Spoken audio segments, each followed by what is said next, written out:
Alright, there is my virtual audience. We have Mason, Kevin, and Travis down there waving for me. Thank you guys.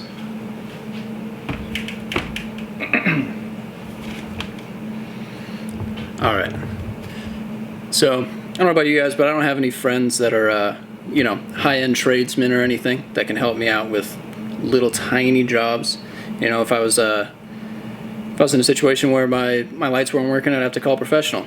And if I had a simple job like soldering needed to be done, I would have to spend a lot of money to do it. But today I'm going to show you what my dad showed me, just how to solder for yourself. So the first step is go ahead and clean off a bit of the wire from either side, because you need that copper fully exposed. About 1.5 inches will do. You want them about the same size.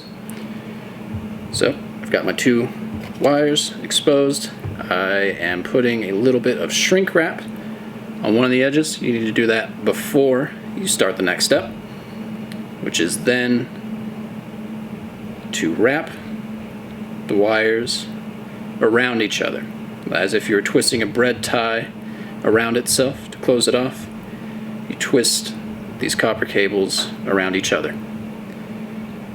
You have what looks like one wound copper wire. Next step is to take your soldering iron, your heat source, and your solder. That's going to be the metal that melts in there to seal it. The soldering iron will conduct the heat through the wire, because that's what the wires are made for, to conduct energy. And then just touch your solder anywhere on the wire, and it will start melting as soon as it gets hot enough.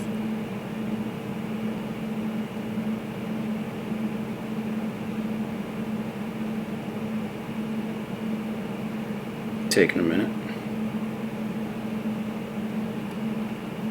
There it goes.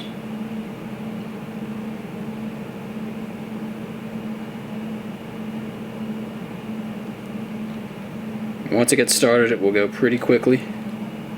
Just make sure to keep your iron touching the copper, and then melt a little bit of solder around as much of the cable as you can. You don't need it to be all bulked up in one spot. You just want it to be covering pretty much all the way around. And there we go. I've melted that solder right into place.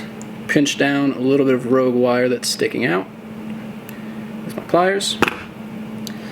So we've got it connected. It's conductive. Let's clean it up. Slide that shrink wrap right over our connection. Use heat, like a heat gun or a lighter. Put it right up to the shrink wrap, and the wrap will constrict or shrink and hold your wire together, nice and clean. So yeah, next time you just need to fix one little tiny thing like that, you can go ahead and do it yourself instead of hiring another guy. Thank you.